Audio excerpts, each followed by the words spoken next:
यार मेरा घर का पास इतना ट्रैफिक, मतलब बोलो मत। मेरा ये वाल है, नेक्स्ट रोड है, तो इतना आवाज़ आता है ना, मतलब सोना तो दूर का बात है, और साथ यहाँ पे बैठना भी इम्पॉसिबल ही होता है टाइप का। तो क्या तुम्हें भी लगता है कि तुम्हारा मेटाबॉलिज्म स्लो है? क्या फास्ट मेटाबॉलिज्म सिर्फ जेनेटिक्स पे डिपेंड करता है? तो आज मैं तुम्हें मेटाबॉलिज्म का हैक्स बताऊंगा जो फैट लॉस को फास्ट कर देगा। मेटाबॉलिज्म का मतलब सिर्फ फैट बर्न करना ही नहीं है, ये 4 चीजों से मिलके बनता है। बीएमआर मतलब बेसिक मेटाबॉलिक रेट, जो बिना कुछ करे ही कैलोरीज बर्न करता है, मतलब जितना ज्यादा मसल उतना ज्यादा बीएमआर। नीट मतलब नॉन एक्सरसाइज एक्टिविटी थर्मोजेनेसिस। मुझे लगा था सिर्फ जिम में पसीना बहाना ही बहुत इंपॉर्टेंट है, पर असल में पूरे दिन एक्टिव रहना भी उतना ही इम्पोर्टेंट है। ईट मतलब EAT, एक्सरसाइज एक्टिविटी थर्मोजेनेसिस। ये वो कैलोरीज है जो वर्कआउट के टाइम बर्न होती है। मैंने स्ट्रेंथ ट्रेनिंग से बहुत ज्यादा डिफरेंस देखा है। टेफ मतलब TEF, thermic effect of food. जो भी हम खाना खाते हैं उसको पचाने में जो कैलोरीज बर्न होता है उसे ही हम लोग थर्मिक इफेक्ट ऑफ फूड कहते हैं। तो ये स्पेशली प्रोटीन को डाइजेस्ट करने में ज्यादा बर्न होता है। अगर तुम जिम में 1 घंटे एक्टिव हो और बाकी 23 घंटे लेजी हो तो तुम्हारा मेटाबॉलिज्म स्लो ही रहेगा।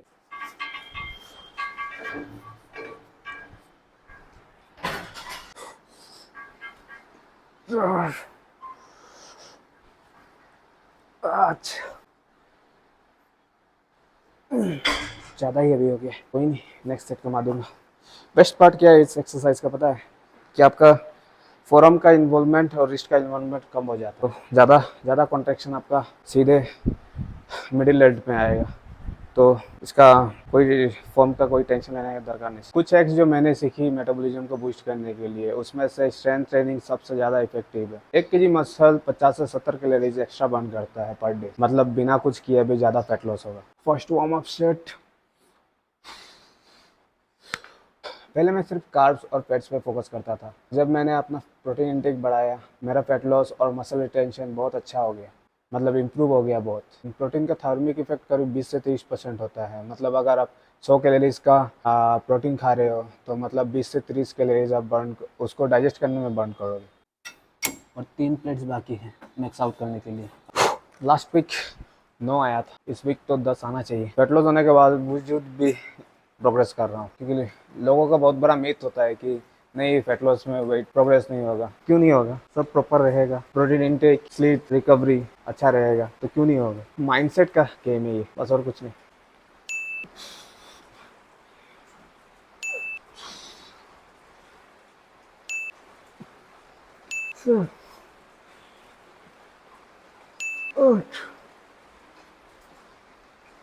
नो,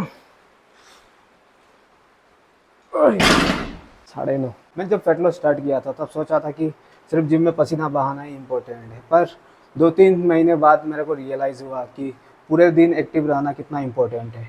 ठीक है, स्पेशली मेटाबॉलिज्म को फास्ट रखने के लिए। तो अब 1 घंटा वर्कआउट करो, ठीक है, लेकिन उसका साथ पूरे दिन भी एक्टिव रहो ताकि आपका मेटाबॉलिज्म फास्ट रहे।